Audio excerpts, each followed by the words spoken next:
The Fall of the House of Usher, ini series yang rilis di tahun 2023, berdasarkan dari karyanya Edgar Allan Poe dan Mike Flanagan membuat versi seriesnya, berfokus pada keluarga Usher yang memiliki masa lalu kelam dan sekarang harus berhadapan dengan konsekuensi tersebut.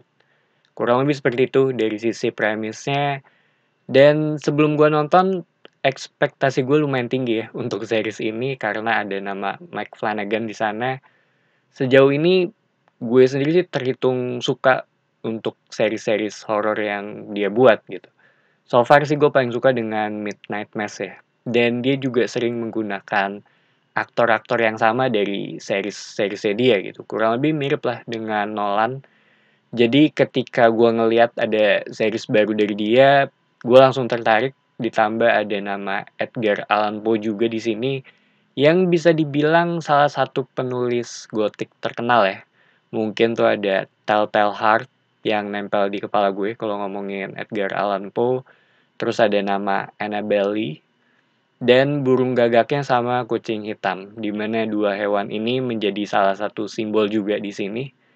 Sedangkan dari sisi cerita, tanpa spoiler, di sini tuh kita ngelihat dari sudut pandang keluarga Acer dengan Roderick Acer sebagai kepalanya dan Madeline Acer sebagai tangan kanannya. Keluarga kaya dengan perusahaan obat-obatan yang pada awal series, beberapa anak dari Roderick Acer mengalami kematian. Baru dari sana dilanjutin dengan flashback menuju kejadian ini. Tapi di sisi lain, terdapat sebuah sidang yang berjalan mengenai dampak negatif atas obat-obatan yang dibuat oleh perusahaan Acer ini, di mana salah satu dari anggota keluarganya diam-diam menjadi informan untuk menjatuhkan perusahaan ini. Dan tentunya, semua hal ini akan berkaitan satu sama lain. Kurang lebih seperti itu dari sisi ceritanya ya. Dan emang agak padat, agak ngebingungin juga kalau diceritain, tapi begitu kalian langsung nonton, semuanya itu terhitung cukup masuk akal ya. Dan di setiap episode juga kita ngelihat bagaimana satu persatu anaknya mulai mengalami kematian, tapi di sisi lain si Roderick juga perlu melindungi perusahaannya. Dan setelah gue selesai nonton, buat gue ini series yang bagus. Cara cerita tuh menarik, setidaknya membuat gue penasaran gitu untuk tahu apa yang akan terjadi nantinya, terutama dari si wanita misterius ini. Walaupun secara alur menggunakan flashback, salah satu alur cerita yang paling gue hindari, tapi semuanya tetap bagus di sini. Gue juga ngerasa secara penulisan cerita tuh ini rapi banget. Bagaimana semuanya saling terkait satu sama lain. Mereka tahu posisi urutannya dengan baik, sehingga pas gue nonton, jadi nyaman banget untuk diikutin gitu. Walaupun secara karakter di sini tuh terhitung banyak ya. Bahkan banyak karakter yang meninggal tanpa gua hafal namanya, tapi ini balik lagi sih ke sisi guenya aja gitu yang agak susah untuk nginget nama orang. Secara misteri juga dapat banyak yang di-reveal secara perlahan-lahan, di mana kita mulai tahu secara pelan-pelan ya, terutama dari sisi apa yang terjadi di masa lalu gitu, bagaimana mereka ketemu dengan orang ini dan siapa yang menjadi informannya gitu, itu juga dijelasin di sini. Gue sih paling suka ketika reveal informannya ya, cuma gue nggak mau spoiler. Selain itu ada sisi politiknya juga yang lumayan terasa ya, banyak yang mengincar warisannya juga dan masing-masing tuh punya angle tersendiri dalam hal ini. Terutama saat mereka berduka, mereka juga perlu memikirkan siapa yang menjadi informan rahasianya gitu. Serta menjaga diri mereka agar nggak menjadi korban selanjutnya gitu. Jadi ada aspek urgency untuk mencari apa yang sebenarnya terjadi di balik ini semua gitu. Itu yang menurut gue menjadi salah satu daya tarik ya dari series ini dan cukup padat juga. Sedangkan dari sisi horornya, di sini tuh menurut gue pas ya. Nggak sampai ke titik di mana yang serem banget dari sisi visual, tapi balik lagi kalau ngomongin ketakutan setiap orang ya akan berbeda-beda gitu. Ini lebih ke sisi psikologis ya kalau menurut gue. Bagaimana diganggu oleh sesuatu yang kita tuh nggak tahu gitu, dan ini jadinya membuat lu kepikiran banget ya sampai nggak bisa function gitu. Itu yang menurut gue ada di sini.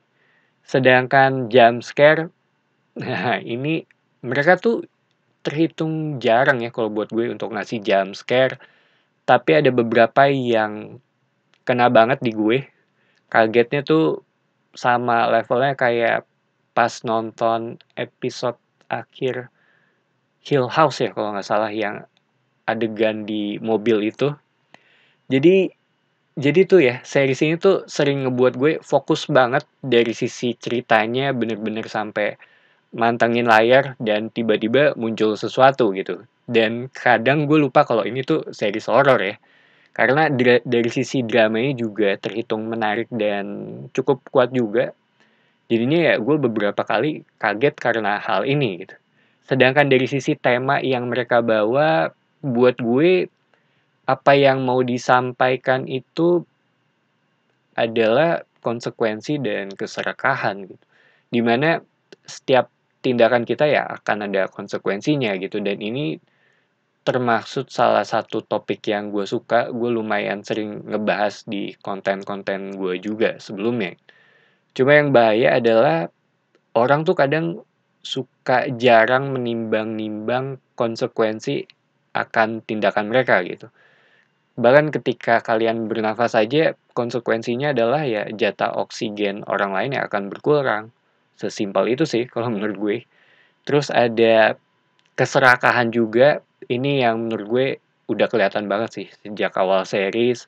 Dan balik lagi ya, manusia yang nggak akan mudah puas begitu mereka sampai ke titik target, selalu mau lebih.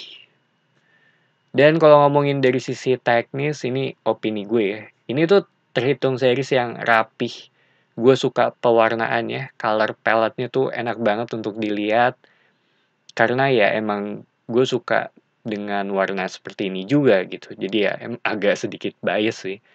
Color gradingnya juga agak kuning ya, pas bagian Roderick di masa mudanya gitu, yang dia mulai bekerja.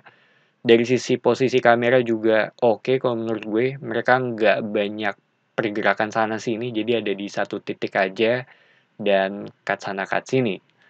Jadi secara estetika menurut gue ini bagus. Dan gue rasa orang yang biasa nonton series ataupun film, begitu nonton series ini sejak awal akan langsung berasa kualitasnya sih kalau menurut gue ya.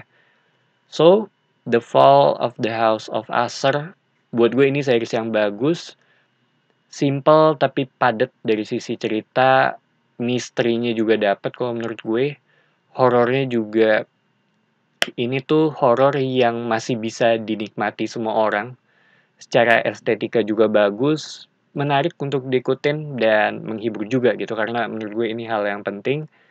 Kalau ditanya rekomen apa enggak, buat gue iya gitu, dan menurut gue ini series yang layak untuk ditonton. Jadi itu aja opini gue mengenai series ini. Thank you for watching. It's me Patrick signing off.